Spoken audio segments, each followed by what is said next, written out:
Give the people what they want. Give the people what they want. Give the people what they want. Your weekly movement news roundup.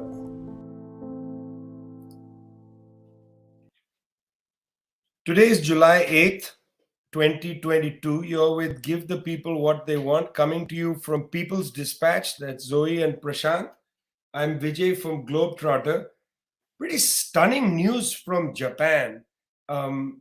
Really quite stunning news for several reasons. One is, well, the news first is that former Prime Minister Shinzo Abe was assassinated, killed by a 41-year-old man. Shinzo Abe himself, long-serving Prime Minister, 67 years old, was speaking at a campaign stop. He was campaigning for the right wing. It's a parliamentary election. Japan politicians are relatively unprotected because, there's not much crime there. I'm coming to that in a minute. Shinzo Abe was killed by a man that the police is saying, and they're not saying much, is perhaps not what they call mentally competent.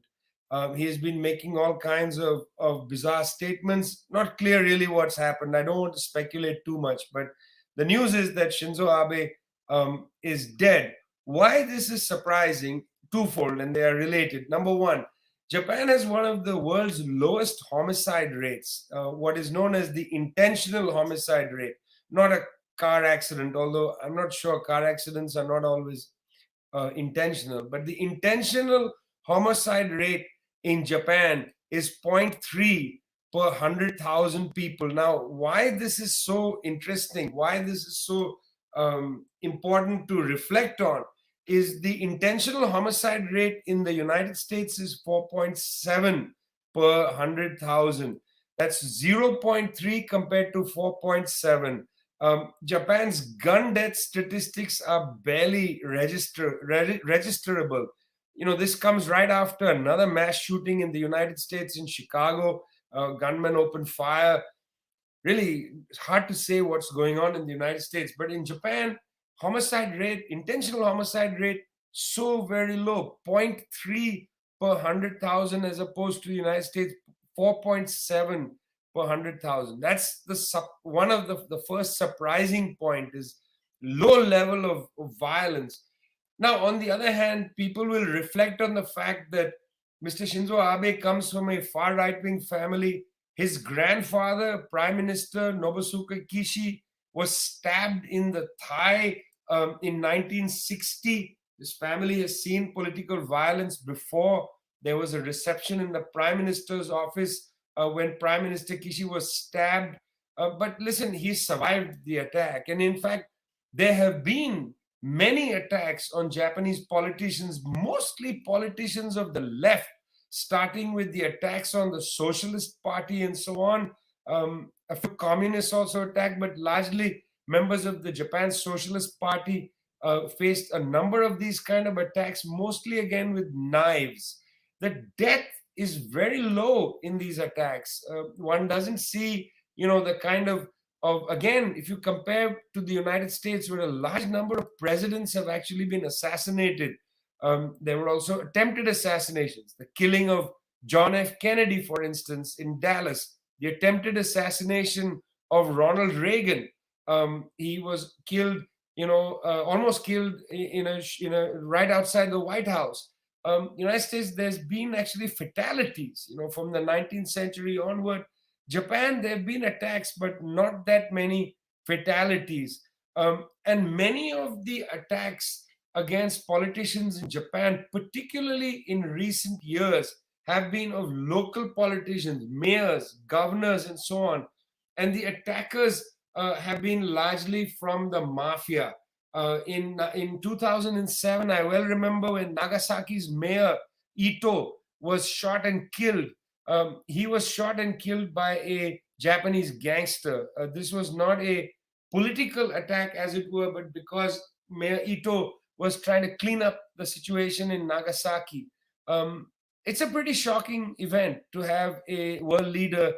Now, I can say quite frankly that I never very much, agreed with the policies of Mr. Shinzo Abe. But at age 67, to be shot to death in cold blood, to be killed in cold blood by an assassin, whether sane or not sane, is a sad thing for anybody. And so there it is, friends. We have an assassination to open the show. Give the people what they want. Coming to you from People's Dispatch, Globetrotter. Meanwhile, a different kind of assassination. Et tu, Brute. If they were still speaking Latin in Britain, what would Boris Johnson say to Rishi Sunak? Et tu, Rishi. You too. Your knife stabbing me as well in the back. Et tu, Liz Truss. All of you surrounding me as I try to make my way into the major issues. Prashant, the UK, such a confusing and interesting story at the same time. Right, Vijay. In fact, the whole Conservative Party and government has always been a collection of people with knives in each other's backs. So it's no surprising at all. It's no surprise at all. But yes, a major crisis for the party, it seems. Boris Johnson has announced he's going to quit. He's quit as a party leader. The new prime minister will be elected in a couple of months. There's been scandal after scandal. We talked about in this show, the latest being about the sexual misconduct of a person who was then appointed to the position of deputy chief whip. These allegations were very much known, but this just reflects, I think, what has been a tendency in the Boris Johnson administration. We saw the Partygate scandals earlier. A whole issue after issue of ethical and moral failures by this government, all of which, people just get the party leadership and the key ministers, including all these ministers, sort of were okay with. And now that they saw that there was a moment to basically overthrow Boris Johnson, it was all the knives were out, as you see. So, I think many observers have pointed out that this we don't see this as any kind of radical or drastic change at all, because this is just the party sort of reassembling the chairs or shuffling the chairs, pushing out somebody who's extremely unpopular. A new prime minister will come who will probably be as unpopular and will implement exactly the same policies. All this happening, of course, in the midst of one of the worst crises the UK has faced in recent times. We know about the energy costs, we know about the soaring inflation. And mind you, these are not the reasons why there is consternation in the government, because the entire Conservative Party more or less agrees on all these policies, on the fact that there need to be further tax cuts, on the fact that there need to be further spending cuts, on the fact that they need to crush as much as possible the unions and the working people of the country, although they'll call it different ways, but that's essentially what's happening. So on this, there's no real difference between any of the people in the Conservative Party. Actually, it's just a matter of rapidity, for lack of better word. So whoever the new UK Prime Minister is going to be, of course, no change in foreign policy, no change in the kind of aggressive stance they've taken towards the Ukraine war, the sanctions, in so many parts of the world. Nobody's going to change the policy of close alignment to the US, definitely in the Conservative Party at least. And the disappointing thing, of course, is that the Labour Party, the main opposition, is also pretty much in the same boat. They're seizing this moment as a kind of moral victory or whatever, but the truth remains that the Labour Party leadership has also consistently pushed back against or tried to expel any sign of radicalism in the party. We know that they've isolated Jeremy Corbyn. We know that many of his supporters have been pushed out. And what we have is a Labour Party which, even if it comes to power, is going to implement pretty much these same policies. They'll have some better slogans maybe. So this crisis of governance that is there, this crisis of politics that is there in the United Kingdom, not going to change with one Boris Johnson resigning or a couple of his ministers or a new prime minister coming to power. So I think the left in the UK has really called out this. This, in some senses, it's very significant politically, but in some senses, it's also very much a charade, and all this, hand wringing over ethics and morals that senior ministers of the Conservative Party are doing. These morally motivated resignations, so to speak, are just considering that just a few months ago there were other scandals. It's quite funny, actually, for lack of better words. So that's pretty much where we are. I mean, we need to see who the new prime minister will be, what fresh horrors they're going to bring to the country and to the people. The interesting thing, of course, is that probably marks yet another step in the further collapse of the UK's ruling class, as some have pointed out. I mean, they're driving the country to a very, very difficult path. There is very little solid, integration. Scotland has definitely moving in its own direction. As far as Irish unification is concerned, positive steps taking place. All those, of course, are definitely very positive signs. Need to see what's going to happen. Prashant, I don't know why I do this, but I went back and looked at the two previous resignations that I was interested in, David Cameron and John Major, two conservative prime ministers of England, and they were super sad and emotional as they announced their removal from office. Boris Johnson seems to live in his own bubble. He was completely unfazed. His wife standing behind him, unfazed. David Cameron's wife was crying. He had to escort her back inside number 10 during their press conference and then come outside again. The Johnsons were completely on another planet. So interesting how people take, what really is a kind of personal defeat. Let's be quite clear for Mr. Johnson. We go now from an assassination against a former prime minister in Japan to the removal of a prime minister in Britain. Well, may not be an immediate removal, but an imminent removal. We go to the perhaps coronation of Mr. Lula in Brazil. It seems to be ahead in all the polls, Zoe. As the sun moves from Japan to Brazil, does the political fortunes of people on the left improve? All polls in Brazil at this moment would indicate that is in fact what's going to happen. Lula is polling in first in all of the major polling companies on voter intention. However, American lawmakers from the United States have raised many concerns with regards to the upcoming elections that are taking place in exactly 3 months. These concerns are related to a report that was given to U.S. lawmakers, but in a visit from the president of the Supreme Electoral Court, Edson Fachin.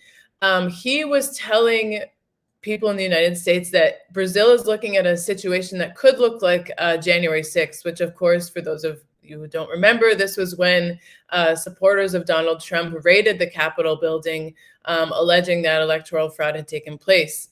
There are many indications of why people in Brazil and now in the United States are concerned about this happening in the elections in Brazil. As I said, Lula is polling in first in all of the major polls on voter intention. Jair Bolsonaro has one of the lowest approval ratings. He has completely destroyed the economy. I mean, his actions on COVID-19 have been morally, reprehensible. 700,000 people died. So he has extremely low ratings, not doing very well in the polls. He still maintains his base of very, very ideologically committed Bolsonaristas, but he's really looking at a defeat, and he knows it. And he has extremely important alliances within the armed forces of Brazil who have made statements saying that if there aren't changes made to the electoral laws in Brazil, they've come up with a series of potential fraud situations which have to do with the electronic ballot versus the paper ballot. They've made a whole fuss about these allegedly necessary changes to electoral laws in Brazil, saying that if they don't take place, they will not recognize the results of these elections. Again, this is a fraction of the armed forces, but a part that has significant power. And so the judge, Edson Fachin, has raised this in the United States. A group of U.S. lawmakers has released a statement saying that they will suspend financial aid to Brazil if this takes place. So I think, there's a lot of optimism looking at these elections. Lula is, by all means leading. He's very popular, having a lot of events, a lot of positive momentum, but there is this underlying concern of what will this erratic character, Jair Bolsonaro, do? He has an extremely, turbulent past. He's linked to militia groups in Rio de Janeiro. There's significant investigations showed that people who are allied to him may have been involved in the murder of Marielle Franco. There's definitely reason to be concerned. There's already action being taken. I think the fact that there are statements coming out already is significant. So it's definitely a cautious optimism with which we have to look at Brazil. Cautious optimism sounds okay. It's a dramatic statement you made, cautious optimism. You're listening to Give the People What They Want, coming to you from People's Dispatch. Zoe, Prashant, really good stories up on the site this week. Hope people will go and read it. peoplesdispatch.org. I'm Vijay from Globetrotter. Um, Prashant, occasionally I get news alerts on different parts of the world that I'm interested in. I've been looking at Sudan ever since, the turbulence there. Was actually quite surprised to see very little mention of the fact that Sudanese and Ethiopian troops have been clashing over a disputed border region in the Jabal al-Leban area. That surprised me. I actually didn't realize that conflict had turned hot. Shows you how little is reported about the Horn in general, but Sudan, Ethiopia, and so on in particular. You're not looking, of course, at the border clash right now, nor are you looking at the fact that over a few thousand sheep have drowned off a Sudanese freighter. This is what I got for my news alert on Sudan. You're looking at something very serious taking place inside the country. Tell us about the major political clash taking place in Sudan. Right, Vijay, we are having a story out on that soon as well. So I do invite all of you to take a look at it. This is a major, major development in the country, which has been in tumult for many years right now, ever since the Sudanese revolution overthrew the dictator Omar al-Bashir. And as we know, in the subsequent months, the military pretty much began to capture levels of power, held a coup against its own government in October, has been holding power since. So recently we had the leader of the military, Abdel Fattah al-Burhan, announcing in what seemed to be a very magnanimous gesture that the military would withdraw from talks on forming the new government and all civilian forces should come together and do that.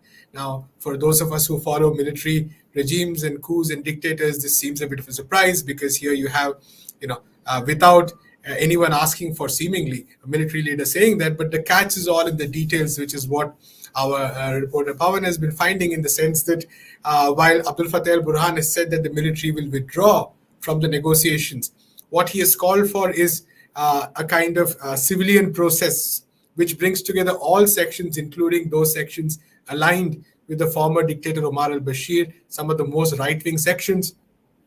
So what al-Burhan has been trying to sort of present to the international community, which is kind of concerned about what is happening in Sudan. The international community has been urging negotiations between the civilian and the military sections. And so what Abdel Fattah al-Burhan is basically trying to say is that we are withdrawing from the negotiations, and if all sections of the civilians cannot agree on a plan forward, it's their fault, it's not our fault. So this is actually a bit of a trick as far as the military is concerned. The military has also said that it will dissolve what is called the Sovereignty Council, which is the highest decision-making body, and it will form a new body only for military affairs, so to speak.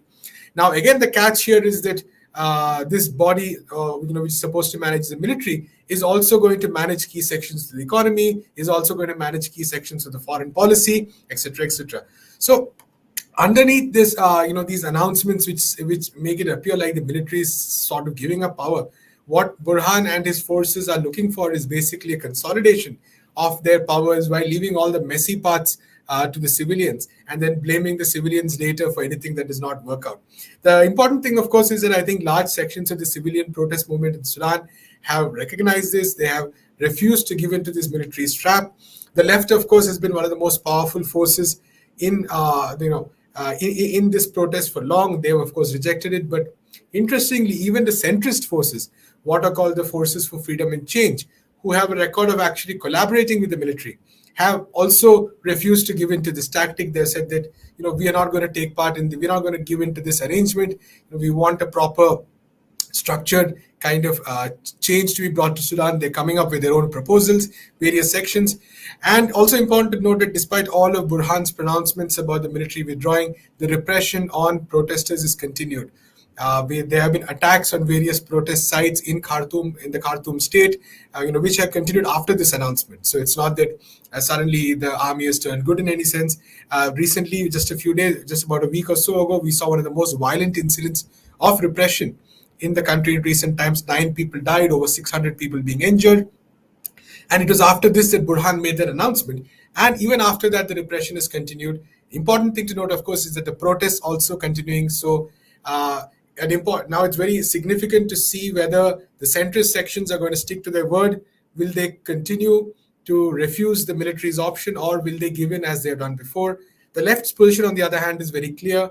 They're calling for a structured bottoms-up approach to building democracy, to building institutional change, and they have a very different set of slogans than the international community or the military. So very tense moments in the country. I think the next few weeks will prove very pivotal. Yeah, we're going to watch this carefully. Again, please go to peoplesdispatch.org when the story comes out there on what's happening in Sudan. People's Dispatch has been one of the principal places to learn about events taking place in Sudan. Our reporter Pavan Kulkarni, has been in touch with people on the ground there to get the best, clearest picture of the very tense situation which has been going on for a while. Very tense situation in Panama. You think of Panama, I don't think of politics, certainly don't think of strikes. One thinks of the canal at most, if you ever do think of Panama, but it has a very difficult history. People may not know that in 1989, the United States essentially launched a major assault on Panama to go and extract the leader, Manuel Noriega, former CIA operative. It's the kind of preview to the first Gulf War and so on. Panama, no stranger to some major political developments, Zoe, but now it seems like every Panamanian is on strike. What's been happening the last week? Well, since July 1st, the people of Panama have been on the streets, on the highways, blocking the roads, and demanding that the government take immediate action to resolve the crisis of the cost of living. We've seen, I think this is a crisis that's been on a global level that has intensified, of course, due to the COVID-19 pandemic, but really became acute at the beginning of the war in Ukraine with the increase in the fuel prices.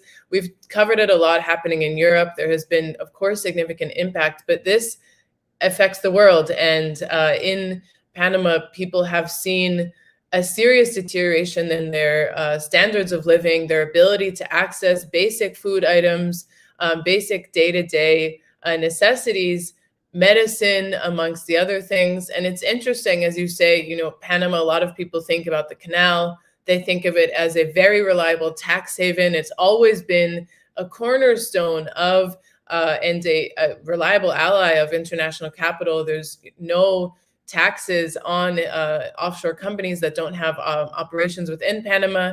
This is a place where people go to store their capital and their wealth, where they know it won't be touched. Yet at the same time, the people of the country that are living there, that are dealing with the proliferation of all these companies having their holdings in the country, are not able to buy medicines.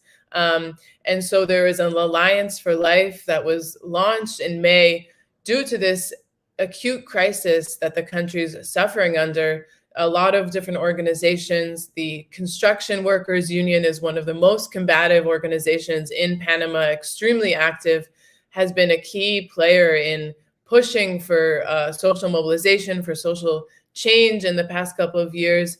The Front of Social Movements for Economic and Social Rights has also been very active. And they've put together a list of 32 demands that all really address specific factors that they see need to change immediately in order to address the grievances of the people in the country.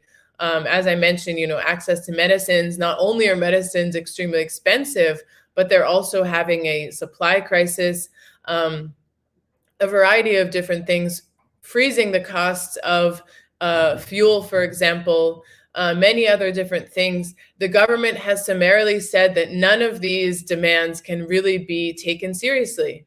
And this is quite interesting because at their disposal, they have hundreds of millions of dollars within this country, yet none of it is for the people. None of this wealth can be actually given to the people or used to address their legitimate problems and concerns. So the people have been on the streets for over a week, and they're making these demands. It's really impressive images in the smallest towns and all of the different highways. They're out there demanding the government take measures. There's some really beautiful images of the interactions between people making the road blockades and the community members. This is really the entire country up in arms saying we can't take this anymore and we need there to be change. So keep an eye on Panama, on the just struggle of the people there.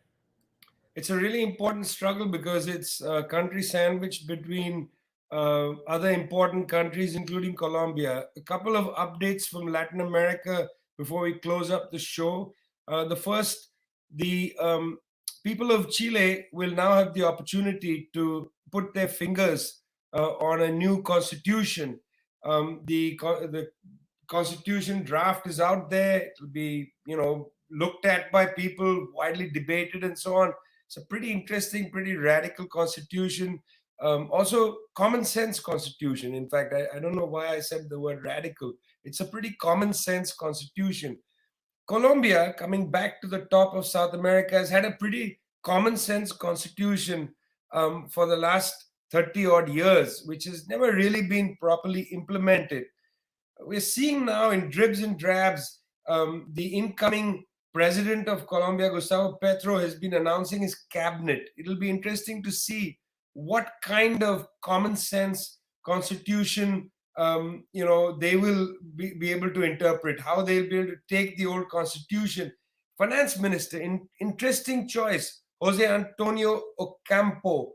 Ocampo has played a big role in the United Nations. In fact, surprisingly, he was nominated to head the World Bank, not by his native Colombia. This was in 2012. He was nominated by Brazil. Colombia refused to support their own national. In the end, he, of course, pulled out because it's quite embarrassing to be put up to head the World Bank by somebody other than your own country.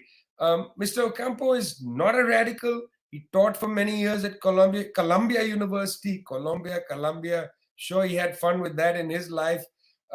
He's not a radical, but he's a man who believes in the United Nations Charter. Certainly somebody who's going to struggle alongside the rest of Petro's cabinet to establish these sustainable development goals in Colombia: hunger, unemployment, illiteracy, medical care, basic social democratic values.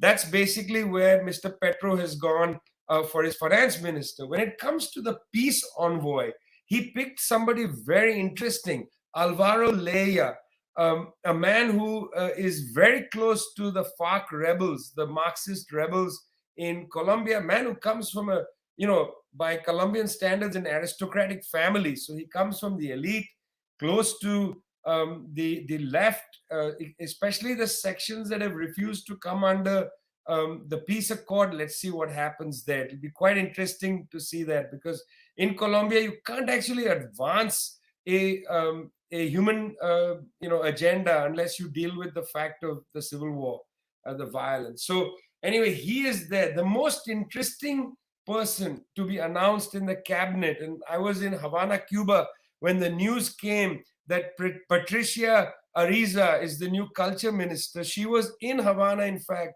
at the signing of the peace accord between the Colombian government and the various rebel factions. She, at the time, gave an interview to El País where she talked about how she cried when she saw that signature take place. Now, Patricia Ariza is a leading poet, a theater personality, a person who is taken to the streets, painted her face white in the middle of the protests. It's quite a well-known figure in the country.